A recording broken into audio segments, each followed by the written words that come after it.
ko tubona abahoze ku rugamba kuva dutaha muri 2004 kugeza uyu munsi batubwira ko kumbure hari ico bazodufasha mugabo bakaba atariko baradufasha.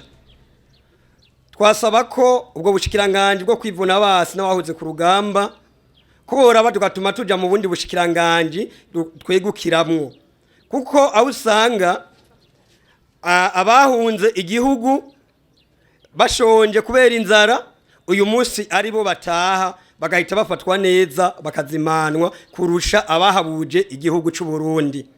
Abantu bahoze ku rugamba basubijwe mu buzima busanzwe bari mu mice myinshi. Hariho abantu mbere bakorera leta bameze neza, hariho abantu bahoze ku rugamba bashoboye kwishira hamwe bagira amashirahamwe bamaze gutera imbere cyane, mbere batakiyumvira n'ivyo bintu byo kuvuga bati ngo ni dufashwe mu buryo uca nk'ubundi.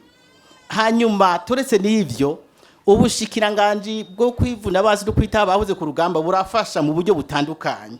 Two kwibutsa ko buvuza abahoze ku rugamba kandi bubavuza bose baravye n'ingene n'ububabare bwabo. Hariho n'abari muri museka bamaze yo imyaka n'imyaka kandi batangira amahera menshi cyane. Abahoze ku rugamba hariho abari mu masite ahantu babubakiye, abo bantu baragaburirwa bakongera bakabaha amahera make yo kwifashisha.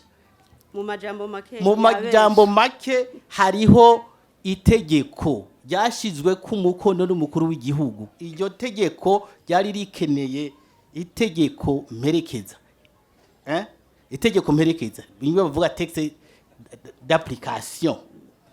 Iryo rero naryo baheruka guheza kuryandika, bararinonosoye. Iryo rero niryo rizoza ritomora mu bahoze ku rugamba umwe wese uko yofatwa. Rero narindire ivyo bintu biri kuja mu ngiro, ntava avuga ngo hari abantu batariko barafashwa batariko barakorerwa n'igihugu. Naho iyo ministeri asaba sinzi ko abahoze ku rugamba bose aba ministeri yiwabo bonyene niyumvira ko bidashoboka.